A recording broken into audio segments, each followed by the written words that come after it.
Donc, nous avons fini de faire le mosaïquage. Comme je vous l'ai dit, ça prend beaucoup de temps. Ça dépend vraiment de la performance de votre machine. Donc, vu que nous avons plusieurs scènes, donc j'ai voulu terminer. Je vous ai montré le processus et j'ai lancé. Et je vous montre maintenant le résultat de mes 3 images que j'ai eu à mosaïquer. Donc, je vais afficher en composition colorée, fausse couleur, 5:3. Donc, nous étions dans Grayscale, donc je clique sur RGB Color et je vais mettre mes différents bandes. Et ici, dans nos displays, vous pouvez choisir New Display. Vous faites low. Voilà. Et voici le résultat. Constatez que les images, bon, ici, ça coupe beaucoup, ça coupe une grande surface. Voilà. Donc, c'est dû au mosaïquage. Ce que nous allons faire maintenant, nous allons essayer de découper sur notre zone d'étude. Pour ce faire, nous allons importer le shapefile de la zone d'étude. Donc, je vais dans File, Open Vector File.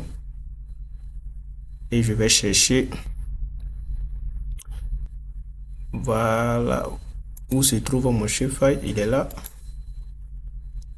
Et je vais l'afficher, voir est-ce que il couvre vraiment, est-ce qu'il est sur ma zone d'étude. Donc, pour que mon shapefile, mon vecteur soit superposé à mon shapefile, il faut qu'il soit géoréférencé dans le même référentiel. Donc ici, on va vérifier. Voilà. Regardez, vous voyez juste là, regardez là, vous voyez un truc blanc. Donc je vais changer la couleur, voir. Changer la couleur, je vais mettre en rouge. Appliquer. Voilà. Donc le shapefile est sur bien sur notre image. Ce que nous allons faire maintenant, nous allons découper. Donc avant de découper, nous allons d'abord stacker, c'est-à-dire empiler d'abord les bandes avant de découper sur notre zone d'étude.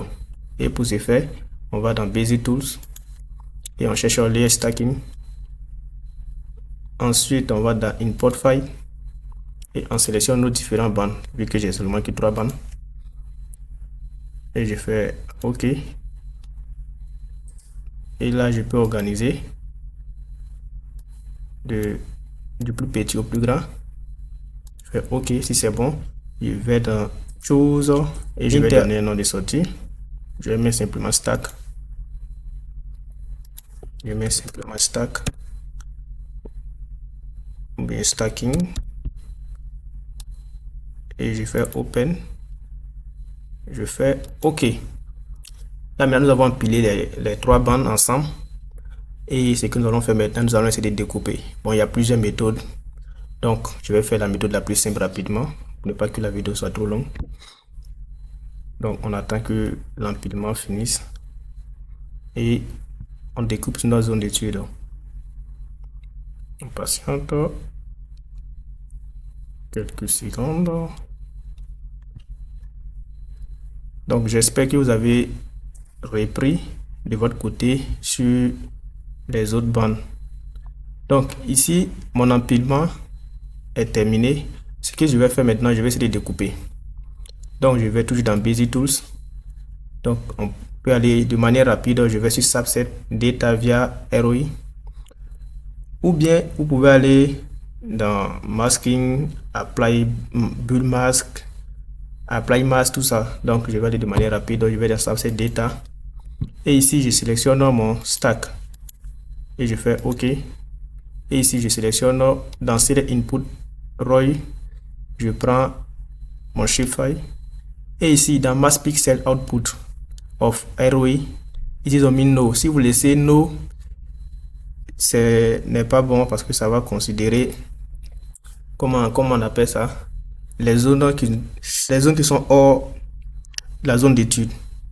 Voilà, donc ici il faut mettre Yes et mettre l'arrière-plan à 0. Voilà, l'arrière-plan à 0.